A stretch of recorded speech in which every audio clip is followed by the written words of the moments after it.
Il y a un moment que presque tout le monde a vécu. Un moment où quelque chose de petit, un mot dit au mauvais moment, un bouchon sur la route, une phrase mal interprétée, déclenche en nous une tempête que l'on ne savait pas capable de nous habiter. La colère monte, rapide, puissante, incontrôlable. Et avant même que l'on ait eu le temps de réfléchir, elle s'est déjà échappée. Des mots que l'on regrette, des gestes que l'on ne peut pas effacer, un silence qui s'installe après, lourd et douloureux. Puis vient la honte ou la justification, parfois les deux en même temps. Et on se dit, pourquoi est-ce que je réagis comme ça? Pourquoi est-ce que je perds le contrôle alors que je sais au fond de moi que ce n'est pas ce que je veux être? Cette question, le bouddhisme zen l'a posée il y a des siècles et il y a répondu. Pas avec des formules magiques, pas avec des techniques de respiration superficielle que l'on oublie dès que la tension monte vraiment, mais avec une compréhension profonde, radicale, de ce qu'est la colère, de d'où elle vient, de ce qu'elle fait à notre esprit, à notre corps, à nos relations, et surtout, de comment s'en libérer vraiment. Ce que vous allez découvrir dans cette vidéo ne vient pas d'un manuel de développement personnel moderne. Cela vient d'une tradition millénaire forgée dans les monastères du Japon, de Chine, du Tibet, par des hommes et des femmes qui ont consacré leur vie entière à comprendre l'esprit humain et à le libérer de ses chaînes les plus profondes. La colère est l'une de ces chaînes. Et aujourd'hui, nous allons apprendre à la dénouer. Ce que le zen dit vraiment sur la colère. Le bouddhisme zen ne dit pas que la colère est mauvaise. Il ne dit pas qu'il faut la réprimer, la nier, faire semblant qu'elle n'existe pas. Bien au contraire, le zen enseigne que la colère est un phénomène naturel. Elle fait partie de l'expérience humaine. Elle est, même dans certains cas, une information précieuse. Elle nous dit que quelque chose en nous a été touché, une limite a été franchie, une valeur a été blessée, un besoin n'a pas été entendu. Le problème n'est pas la colère elle-même. Le problème, c'est notre relation à la colère. Maître Thich Nhat Hanh, l'un des maîtres zen les plus influents du XXe siècle, disait souvent que la colère est comme un enfant qui souffre. Lorsqu'un enfant pleure, on ne l'ignore pas. On ne lui crie pas dessus pour qu'il se taise. On le prend dans nos bras. On lui demande ce qui ne va pas. On l'écoute. C'est exactement ce que le zen nous enseigne à faire avec notre colère. Ne pas la fuir, ne pas l'amplifier, l'accueillir, la regarder, la comprendre. Mais pour cela, il faut d'abord comprendre ce qui se passe réellement lorsque la colère nous envahit. Le feu intérieur, ce qui se passe dans votre esprit quand vous perdez le contrôle.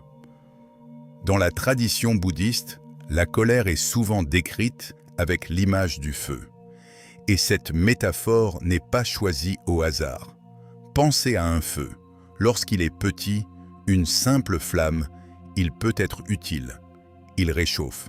Il éclaire. Mais lorsqu'il échappe à tout contrôle, il détruit tout sur son passage. Il ne fait pas de distinction entre ce qui est précieux et ce qui ne l'est pas. Il brûle tout avec la même intensité. La colère non maîtrisée fonctionne exactement de cette façon. Lorsque vous êtes en colère, votre cerveau enclenche ce que les neuroscientifiques appellent la réponse de combat ou de fuite. L'amygdale, cette petite structure en amande au cœur de votre cerveau, prend le contrôle. Elle envoie des signaux d'alarme à tout votre système nerveux. Le cortisol et l'adrénaline inondent votre sang. Votre rythme cardiaque s'emballe. Vos muscles se contractent. Votre respiration devient superficielle et rapide. Et dans ce processus, quelque chose de crucial se produit. Le cortex préfrontal, la partie de votre cerveau responsable du raisonnement, de la prise de décision, de l'empathie, se déconnectent partiellement. Les neuroscientifiques appellent cela le détournement de l'amygdale. En d'autres termes, dans les moments de forte colère, vous perdez littéralement accès à la partie de vous-même qui sait prendre de bonnes décisions. Vous devenez temporairement incapable de voir clairement, de penser rationnellement, de ressentir de la compassion pour l'autre. C'est pour cela que l'on dit des choses que l'on regrette. C'est pour cela que l'on fait des gestes que l'on n'aurait jamais fait autrement. Ce n'est pas que vous êtes une mauvaise personne.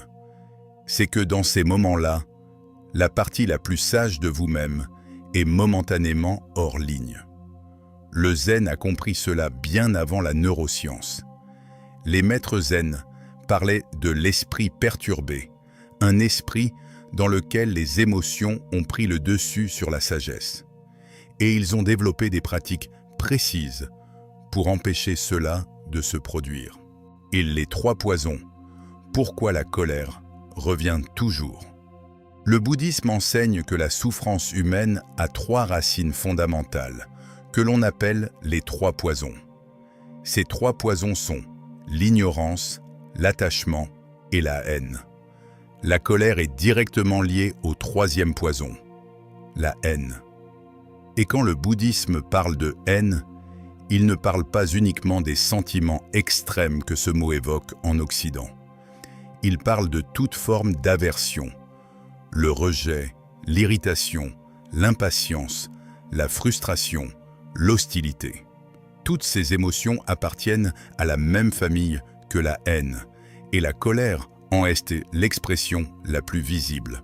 Mais ce qui rend ces poisons particulièrement insidieux, c'est qu'ils se nourrissent les uns des autres. Et l'ignorance, ne pas voir les choses telles qu'elles sont vraiment, nous pousse à nous attacher à ce qui ne peut pas durer. Et lorsque ce à quoi nous nous attachons disparaît, est menacé, ou ne se comporte pas comme nous le voulons, la haine surgit. La colère explose. Prenons un exemple concret.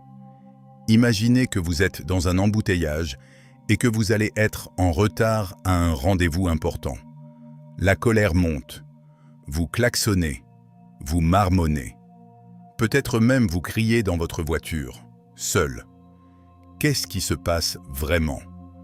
L'ignorance vous fait croire que vous avez le contrôle sur la situation, que vous devriez pouvoir arriver à l'heure, que c'est normal, que c'est votre droit. L'attachement vous lie à l'idée que les choses doivent se passer d'une certaine façon. Et lorsque la réalité refuse de se conformer à vos attentes, comme elle le fait toujours, tôt ou tard, la haine surgit sous forme de colère. Ce n'est pas la circulation qui vous met en colère. C'est votre relation à la situation. Et c'est précisément là que le zen intervient. L'enseignement de l'espace, la pause qui change tout.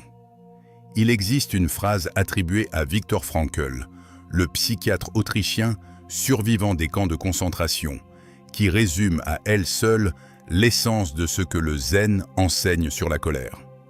Entre le stimulus et la réponse, il y a un espace. Dans cet espace réside notre pouvoir de choisir notre réponse.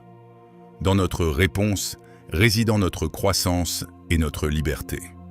Viktor Frankl n'était pas bouddhiste, mais ce qu'il décrit est exactement ce que les maîtres zen ont enseigné pendant des siècles. L'espace. Oui, cet espace entre ce qui se passe et notre réaction. Cet espace infime, souvent imperceptible, où tout se joue. Où nous pouvons choisir de répondre avec sagesse plutôt que de réagir avec violence. La plupart des gens n'ont pas accès à cet espace, parce que personne ne leur a appris à le trouver, à l'habiter, à l'élargir. Le zen vous apprend à faire exactement cela. Maître Shunryu Suzuki, le fondateur du San Francisco Zen Center et auteur du livre Zen Mind, Beginner's Mind, enseignait que la pratique zen est essentiellement la pratique de revenir à soi-même. revenir au moment présent, revenir à cet espace de clarté qui existe toujours en nous, même lorsque tout semble chaotique autour. Et la première porte d'entrée vers cet espace, c'est la respiration. La respiration, l'ancre qui vous ramène à vous-même. Dans le bouddhisme zen, la respiration n'est pas simplement une fonction physiologique. Elle est un pont entre le corps et l'esprit. Elle est toujours là, toujours disponible, toujours ancrée dans le moment présent. Vous ne pouvez pas respirer dans le passé. Vous ne pouvez pas respirer dans le futur. Vous ne pouvez respirer que maintenant. Et c'est précisément pour cette raison que la conscience de la respiration est la pratique fondamentale du bouddhisme zen. Lorsque la colère commence à monter, et vous apprendrez à la reconnaître bien avant qu'elle n'explose, la première chose que le zen vous enseigne à faire est de revenir à votre respiration, non pas pour fuir ce que vous ressentez, mais pour créer cet espace dont nous parlions, pour permettre à votre cortex préfrontal de se reconnecter, pour retrouver accès à votre sagesse. Et Maître Thich Nhat Hanh enseignait une pratique simple mais profonde. Lorsque vous sentez la colère monter, dites intérieurement en respirant, en inspirant, je sais que je suis en colère. En expirant, je prends soin de ma colère. Cette pratique peut sembler étrange la première fois qu'on l'entend. Prendre soin de sa colère, comme si c'était quelque chose de précieux. Oui, exactement comme cela. Parce que votre colère est une partie de vous. Et prendre soin d'elle, c'est prendre soin de vous-même. C'est refuser de la laisser vous gouverner, tout en refusant aussi de la nier ou de la rejeter. Lorsque vous respirez consciemment dans un moment de colère, plusieurs choses se produisent simultanément. Votre rythme cardiaque commence à ralentir. Le cortisol et l'adrénaline commencent à se dissiper. Votre corps envoie des signaux à votre cerveau, indiquant que la menace n'est pas réelle, que vous êtes en sécurité. Et progressivement, l'espace entre le stimulus et la réponse commence à s'élargir. Ce n'est pas de la magie, c'est de la physiologie. Et c'est de la sagesse ancienne, l'histoire du moine et du samouraï. Il existe une histoire zen que les maîtres se transmettent depuis des générations et qui illustre peut-être mieux que n'importe quelle explication théorique le pouvoir de la présence face à la colère. Un samouraï, connu pour sa brutalité et son orgueil, entra un jour dans un monastère zen. Il avait entendu parler d'un vieux moine dont la sagesse était reconnue dans toute la région, et il voulait le confronter. Il voulait comprendre, ou plutôt, il voulait provoquer. Il entra dans la salle de méditation et trouva le vieux moine assis, immobile, les yeux fermés.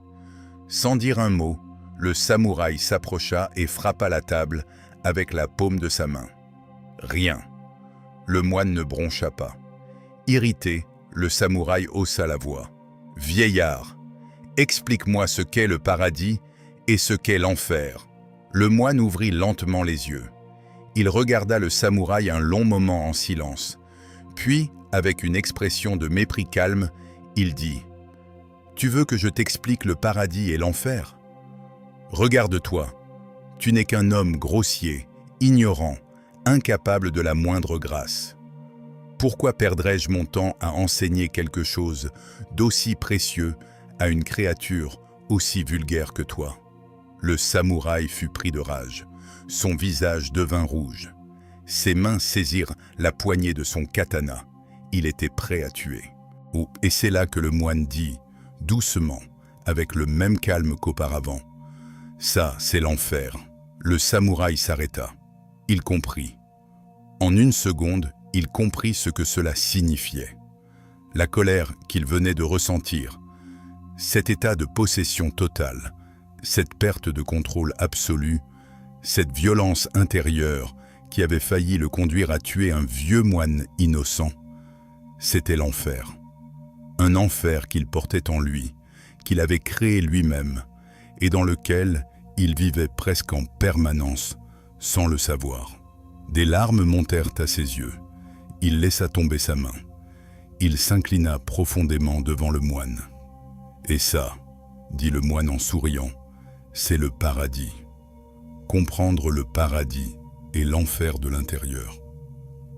Cette histoire n'est pas simplement belle. Elle contient un enseignement d'une profondeur extraordinaire.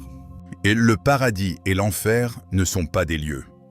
Ce sont des états d'esprit. Ce sont des façons d'être en relation avec soi-même et avec le monde. L'enfer, c'est l'état dans lequel vous vous trouvez lorsque la colère vous gouverne. Ce n'est pas simplement inconfortable. C'est une forme de prison intérieure. Vous ne voyez plus clairement. Vous ne pensez plus librement. Vous réagissez sans choisir. Vous blessez sans le vouloir. Et après, vous portez le poids de ce que vous avez fait ou dit, souvent pendant des jours, parfois pendant des années.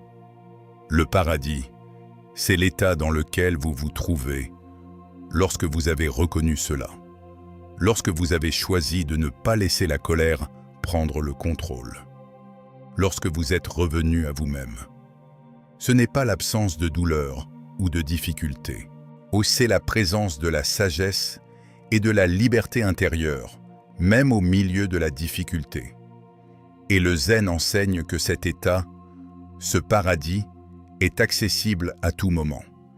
Il n'est pas réservé aux moines ou aux sages. Il n'est pas le fruit de décennies de pratique. Il est disponible maintenant, dans chaque moment, pour chaque être humain qui choisit de s'éveiller à lui. La pratique de la pleine conscience. Voir la colère avant qu'elle n'explose. L'une des pratiques les plus puissantes que le bouddhisme zen nous offre pour travailler avec la colère est ce que l'on appelle la pleine conscience, ou en japonais, mindfulness, dans le vocabulaire occidental contemporain. La pleine conscience, dans le contexte du zen, n'est pas simplement une technique de relaxation, ou c'est une façon d'être présent à tout ce qui se passe, à l'intérieur de soi et autour de soi, avec une clarté et une équanimité profonde. Et l'une des applications les plus importantes de la pleine conscience concerne précisément la colère. Voici ce que la pleine conscience vous permet de faire. Reconnaître les signaux précoces de la colère bien avant qu'elle n'explose. La colère ne surgit pas de nulle part. Elle construit sa pression progressivement, comme une cocotte minute. Il y a d'abord une légère irritation, puis une tension dans la mâchoire ou dans les épaules, puis une accélération du rythme cardiaque, puis une pensée répétitive qui tourne en boucle.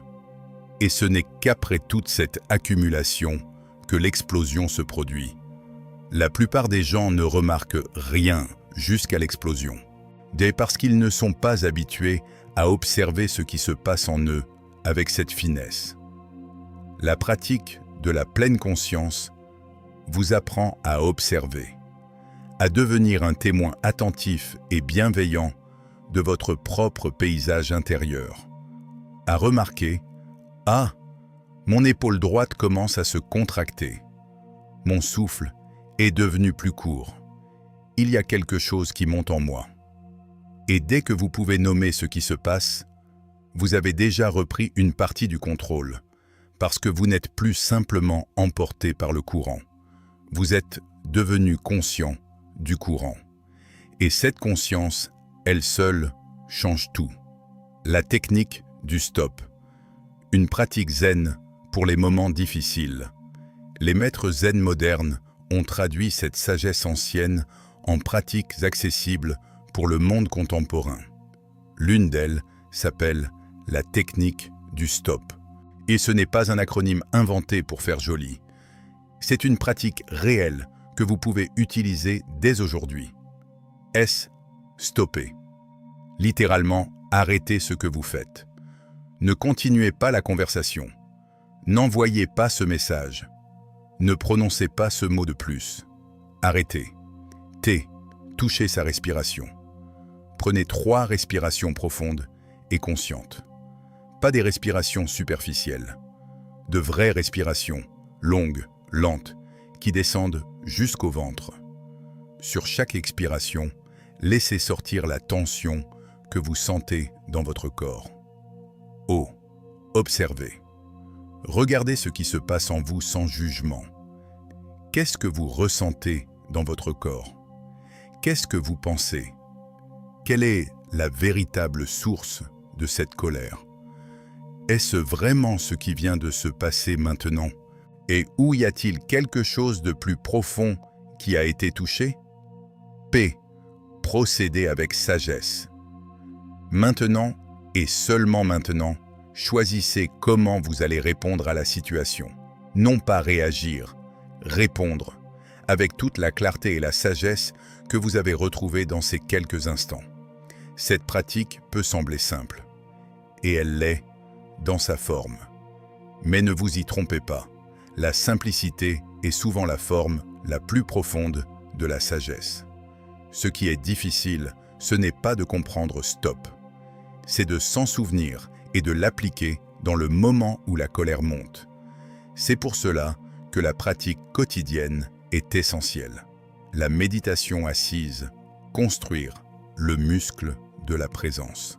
Dans le bouddhisme zen, la méditation assise, appelée zazen en japonais, est la pratique centrale. Et bien qu'elle soit souvent décrite comme une pratique spirituelle, elle est aussi, d'un point de vue très pratique, le meilleur entraînement possible pour apprendre à gérer la colère. Voici pourquoi. Lorsque vous vous asseyez en méditation, vous êtes confronté à quelque chose d'extraordinairement difficile pour la plupart des gens modernes. Ne rien faire. Simplement être là. Observez ce qui se passe dans votre esprit sans le juger, sans le fuir, sans le nourrir. Et ce que vous découvrez rapidement, c'est que votre esprit ne tient pas en place. Il saute d'une pensée à l'autre. Il revit des conversations passées. Il anticipe des problèmes futurs. Il juge. Il compare. Il critique. C'est normal. C'est l'esprit humain non entraîné. La pratique du zazen consiste à remarquer tout cela et à revenir encore et encore à la respiration, et sans violence envers soi-même, sans frustration, avec la même patience bienveillante que l'on aurait envers un enfant qui apprend à marcher. Et voici la connexion profonde avec la colère. Chaque fois que vous remarquez que votre esprit s'est égaré dans une pensée et que vous le ramenez doucement à la respiration, vous renforcez exactement le même muscle mental que vous avez besoin dans un moment de colère. Le muscle de la présence consciente. Le muscle de l'espace entre le stimulus et la réponse. Maître Dogen, le fondateur de l'école Soto Zen au Japon au XIIIe siècle, disait « Pratiquer la voie du Bouddha, c'est se connaître soi-même. Se connaître soi-même, c'est s'oublier soi-même. S'oublier soi-même, c'est s'éveiller à toute bonne chose. Se connaître soi-même. Connaître ses propres mécanismes. Reconnaître ses propres déclencheurs. Dévoir ses propres patterns. C'est exactement ce que la méditation développe.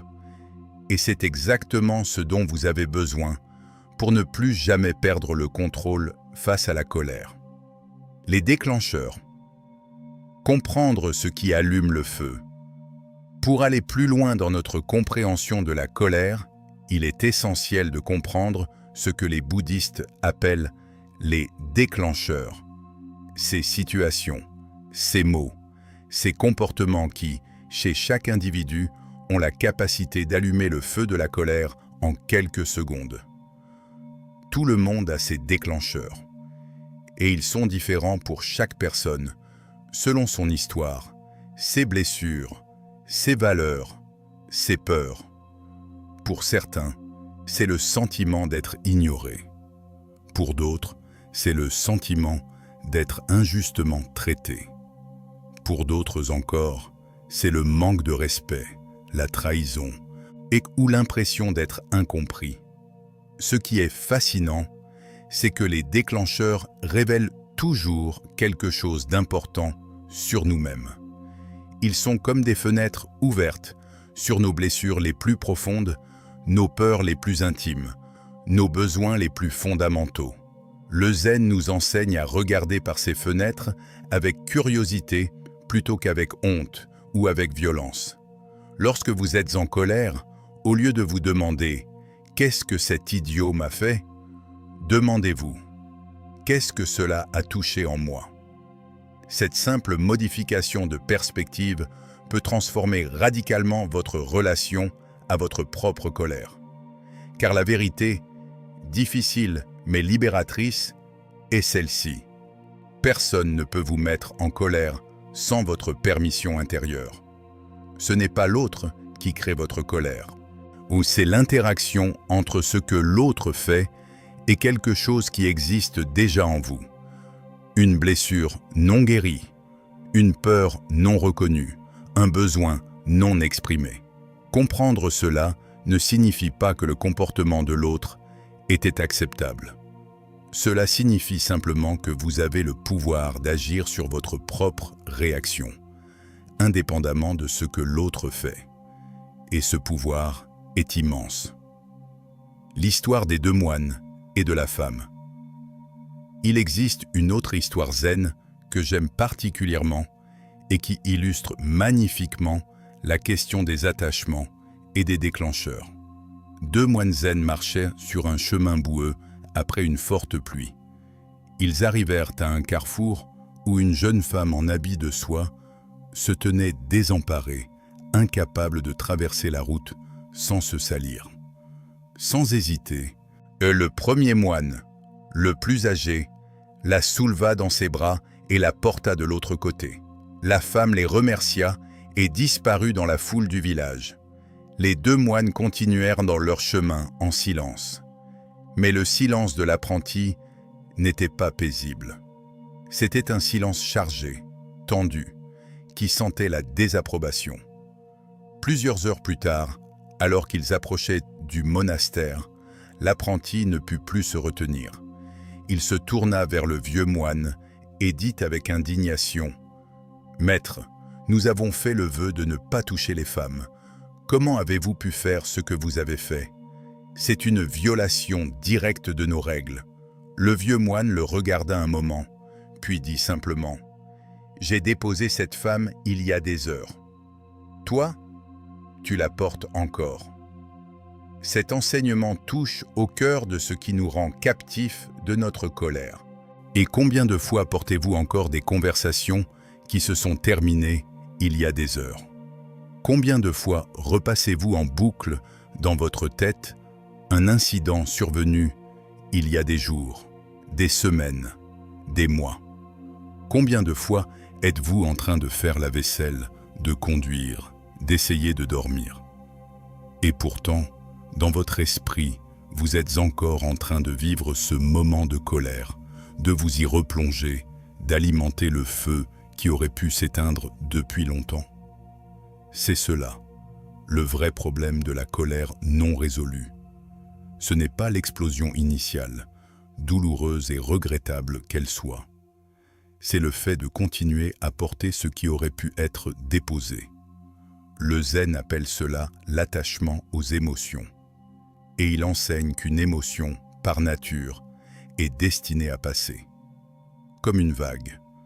Elle monte, elle atteint son sommet. Et si on ne l'alimente pas, elle redescend naturellement. Le problème, c'est que la plupart d'entre nous alimentent de la vague. Nous la nourrissons avec nos pensées répétitives, nos justifications, notre désir d'avoir raison. Et ainsi, au lieu de laisser passer la vague, nous la transformons en tsunami. Le pardon, non pas pour l'autre, mais pour vous. L'une des pratiques les plus profondes du bouddhisme zen pour se libérer de la colère chronique est la pratique du pardon. Mais le pardon, dans le zen, n'est pas du tout ce que la plupart des gens imaginent. Le pardon zen n'est pas une absolution. Il ne signifie pas que ce que l'autre a fait était acceptable. Il ne signifie pas que vous devez le dire à l'autre personne. Il ne signifie même pas que vous devez maintenir une relation avec elle. Le pardon, dans la tradition bouddhiste, Wushu est un acte de libération personnelle. C'est la décision de cesser de porter quelque chose qui vous alourdit, qui vous empoisonne, qui vous prive de la légèreté et de la paix que vous méritez. Maître Pema Chodron, l'une des grandes enseignantes bouddhistes contemporaines, dit ceci avec une clarté bouleversante. L'amour ne signifie pas que vous vous mettez dans la position de vous faire blesser encore et encore. Aimer quelqu'un, parfois, c'est faire un pas en arrière et lui souhaiter du bien de loin.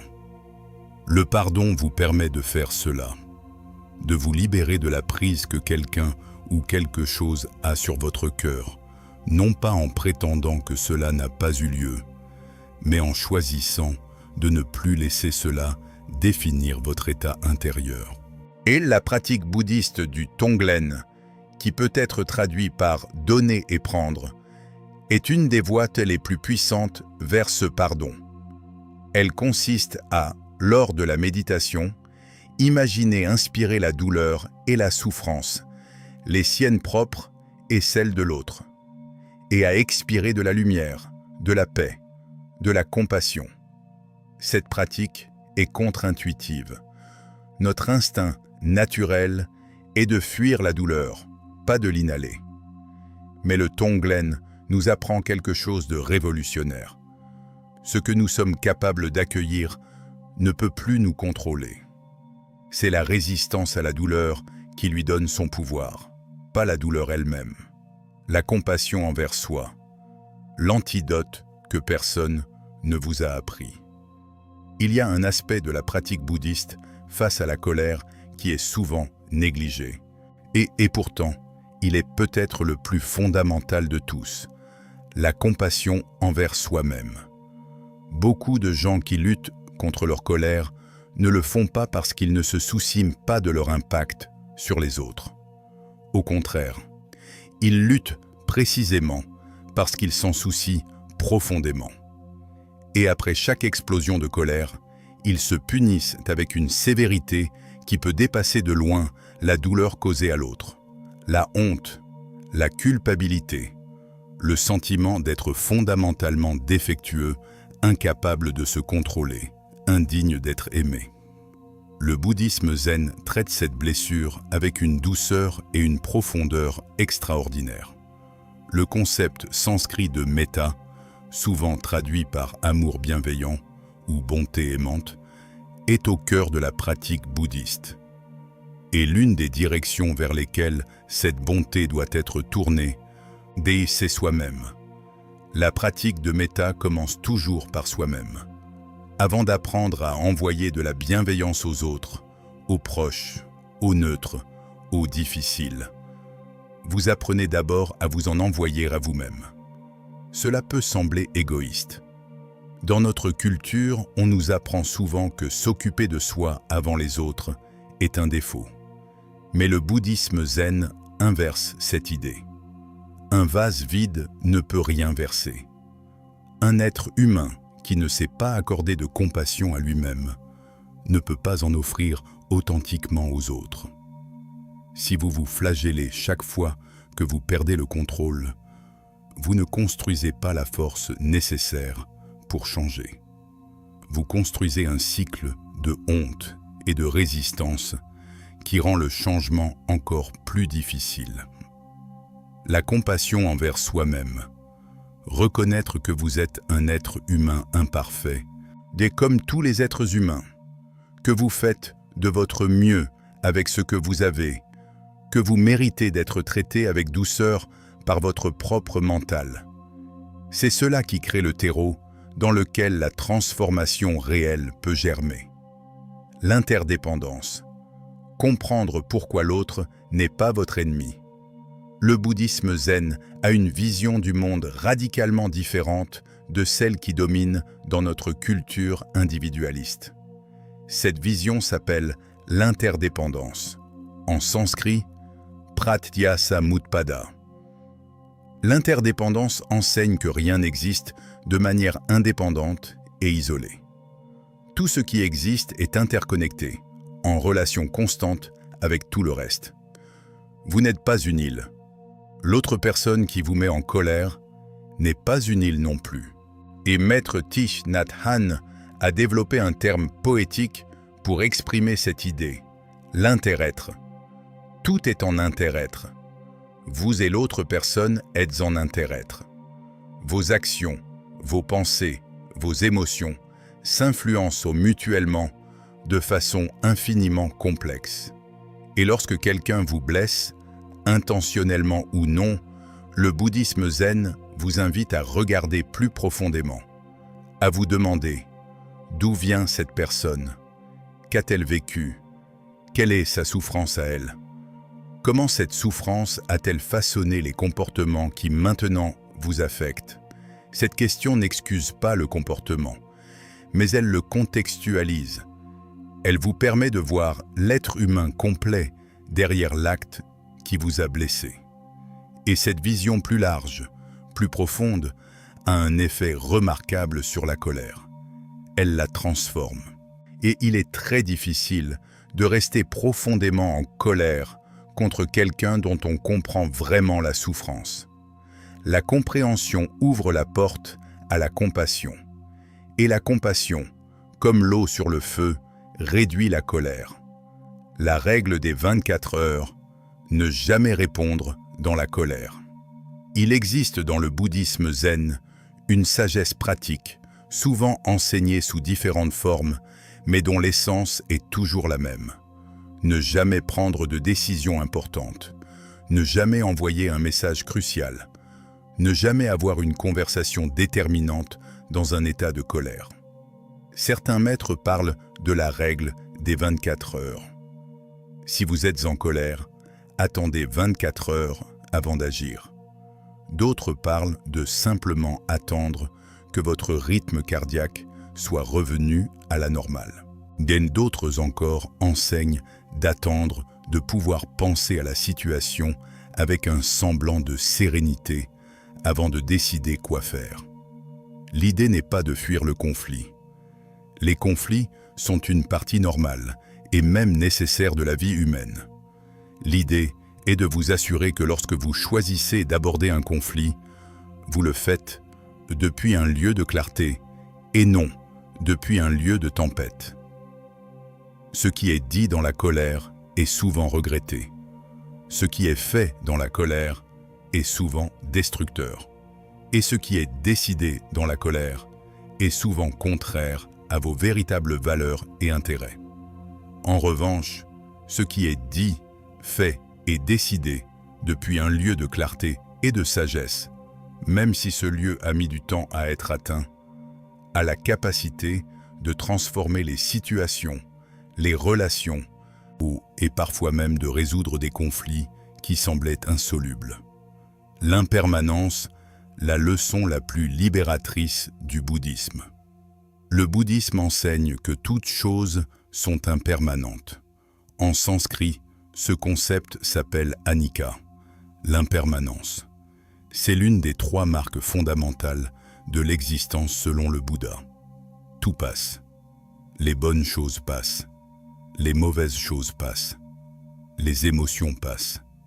Les situations difficiles passent. Les gens changent. Les circonstances évoluent. Rien ne reste identique. Et cette vérité, lorsqu'elle est vraiment comprise et ressentie dans le corps et non simplement connue dans l'esprit, a un effet libérateur extraordinaire sur notre relation à la colère. Dans votre moment de plus grande colère, pensez à ceci. Dans 10 ans, est-ce que cette situation aura encore autant d'importance? Dans 5 ans, dans 1 an, dans 6 mois? Souvent, la réponse est non. Ce qui semble insurmontable aujourd'hui sera, dans la plupart des cas, complètement dépassé dans un futur relativement proche. Les blessures guérissent, les conflits se résolvent ou perdent leur importance. La vie continue, transformant inévitablement tout ce qu'elle touche. Comprendre l'impermanence ne signifie pas minimiser votre douleur ou votre colère présente. Elles sont réelles. Elles méritent d'être reconnues et accueillies. Mais comprendre l'impermanence vous donne une perspective que la colère, par nature, essaie de vous retirer. La conscience que ce moment n'est pas tout, qu'il passera, que vous survivrez, et que de l'autre côté, si vous choisissez de ne pas agir depuis votre colère, vous serez intact, peut-être même grandi. La pratique de la marche consciente. Bouger pour se libérer. Le bouddhisme zen ne se limite pas à la méditation assise. Il englobe toutes les dimensions de la vie quotidienne. Et l'une des pratiques les plus accessibles et les plus puissantes pour travailler avec la colère dans le quotidien est la marche consciente, Kinnin en japonais. La marche consciente n'est pas une promenade, c'est une méditation en mouvement. Chaque pas est fait avec une pleine attention. On sent la plante du pied qui touche le sol. On observe le souffle. On remarque les sensations dans le corps. On est entièrement présent à chaque instant de ce déplacement. Lorsque la colère monte, il y a souvent une énergie physique intense qui cherche à se libérer. C'est une énergie réelle, présente dans le corps. Et la marche consciente offre un espace pour cette énergie de se déployer, de se transformer, sans qu'elle ait besoin de s'exprimer de manière destructive. Marchez consciemment lorsque vous êtes en colère, lentement, délibérément, avec une attention totale, est l'une des façons les plus efficaces de traverser une vague de colère sans en être emporté. Chaque pas ramène au moment présent. Chaque contact du pied avec le sol rappelle que vous êtes là, maintenant, ancré dans la réalité physique. Et la colère, privée du carburant de la pensée répétitive et de la rumination, commence naturellement à se dissiper. Le silence, la pratique la plus radicale. Il existe une pratique zen qui peut sembler paradoxale dans notre monde de communication constante. Le silence volontaire. Où les maîtres zen enseignent que le silence n'est pas simplement l'absence de bruit. C'est une présence. Le silence est l'espace dans lequel la sagesse peut se faire entendre. C'est dans le silence que nous pouvons enfin entendre ce que notre cœur essaie de nous dire, sous les couches de réactions automatiques, d'habitudes mentales, de bruit émotionnel. Et face à la colère, le silence est parfois la réponse la plus puissante et la plus difficile. Lorsque quelqu'un vous provoque, lorsque quelqu'un cherche à allumer votre colère, la réponse naturelle est de réagir, de défendre, de contre-attaquer, de justifier. Le silence est une réponse radicalement différente. Ce n'est pas la capitulation, ce n'est pas l'indifférence. C'est un refus de descendre dans l'arène que l'autre a préparée. C'est un retour à soi-même et à sa propre autorité intérieure, à sa propre sagesse.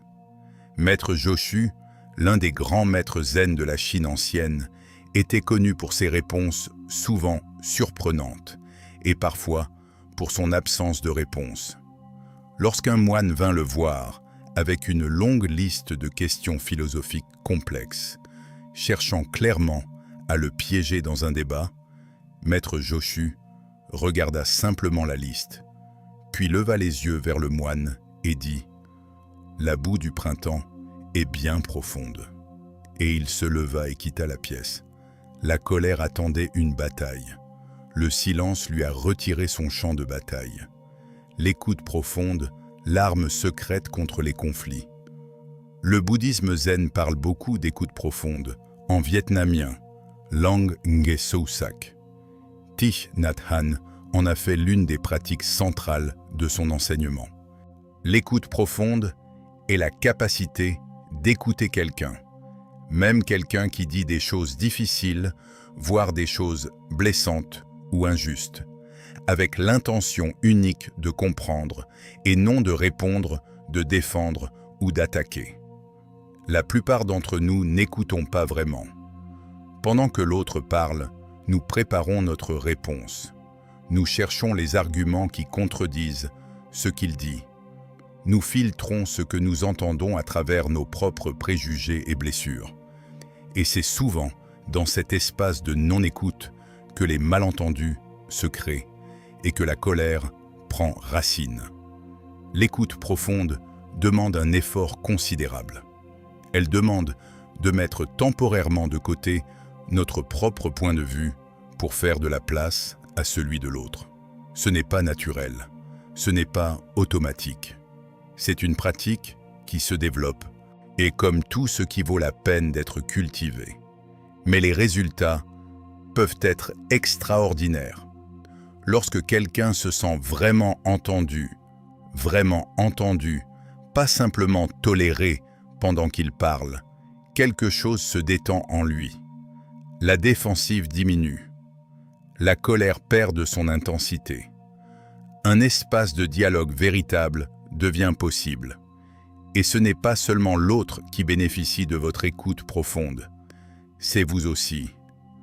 Parce qu'en choisissant d'écouter plutôt que de vous défendre, vous sortez du cycle réactif. Vous reprenez le contrôle. Vous restez centré en vous-même.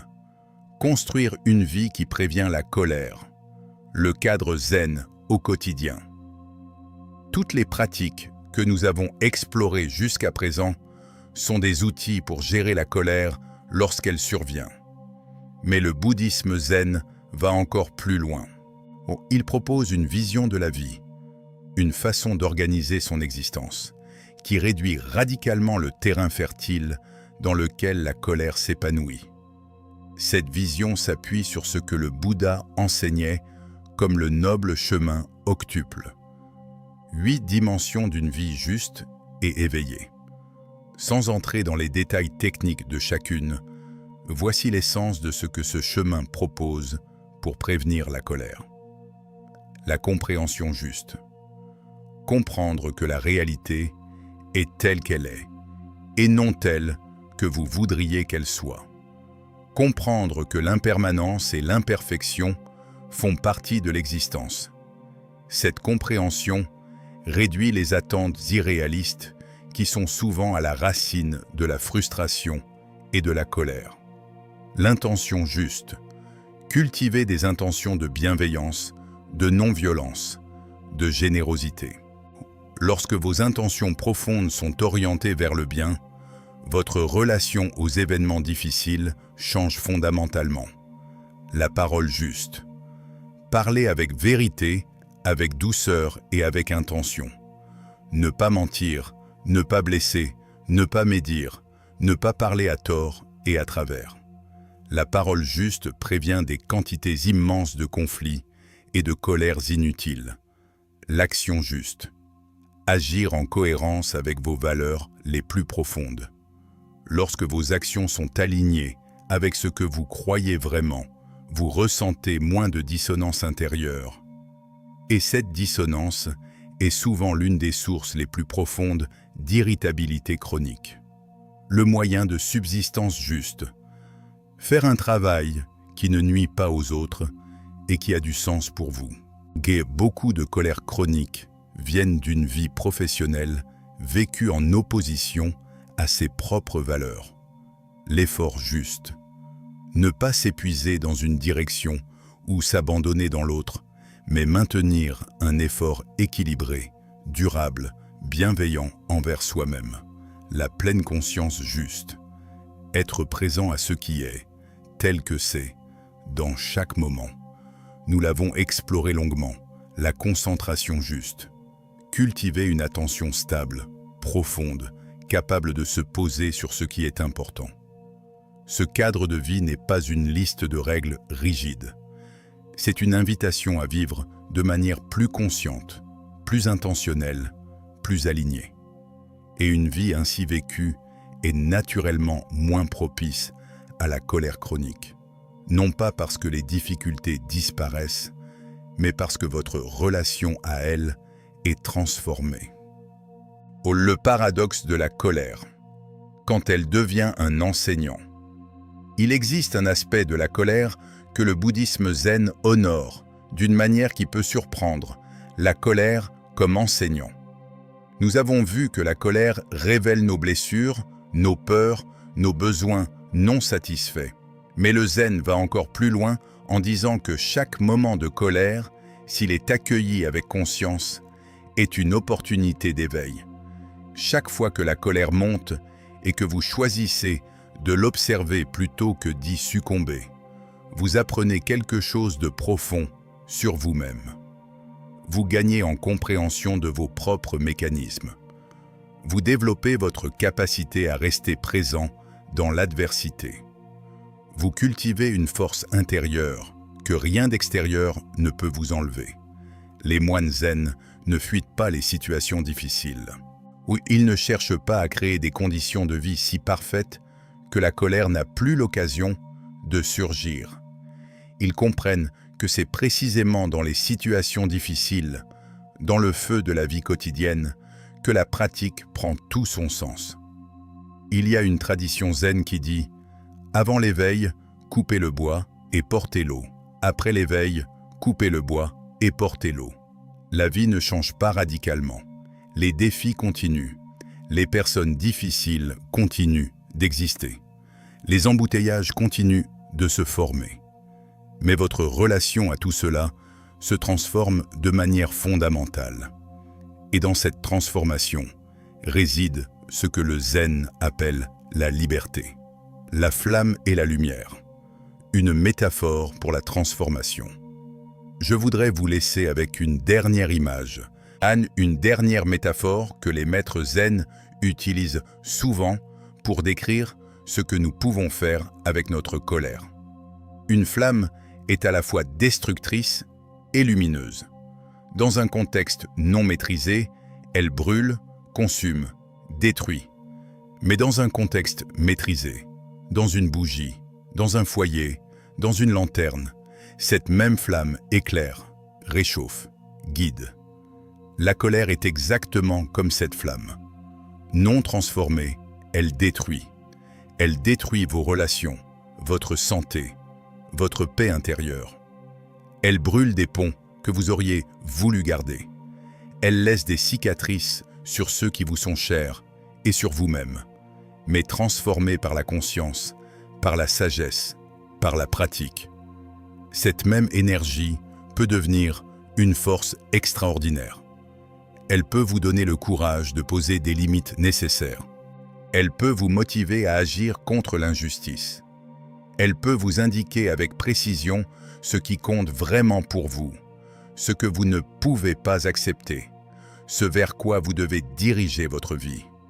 Ce n'est plus de la colère qui vous contrôle. C'est une énergie que vous utilisez, guidée par votre sagesse et vos valeurs les plus profondes. C'est cela, la promesse du bouddhisme zen face à la colère. Non pas de l'éliminer, non pas de vous transformer en être passif et indifférent, mais de vous donner les outils pour que jamais plus, cette flamme ne vous brûle de l'intérieur. Un engagement envers vous-même.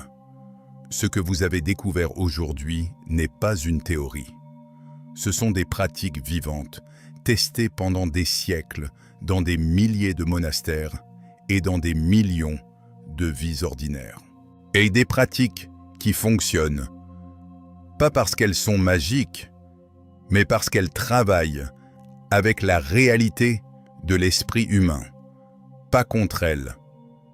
Mais comme toute pratique qui vaut quelque chose, elles demandent un engagement.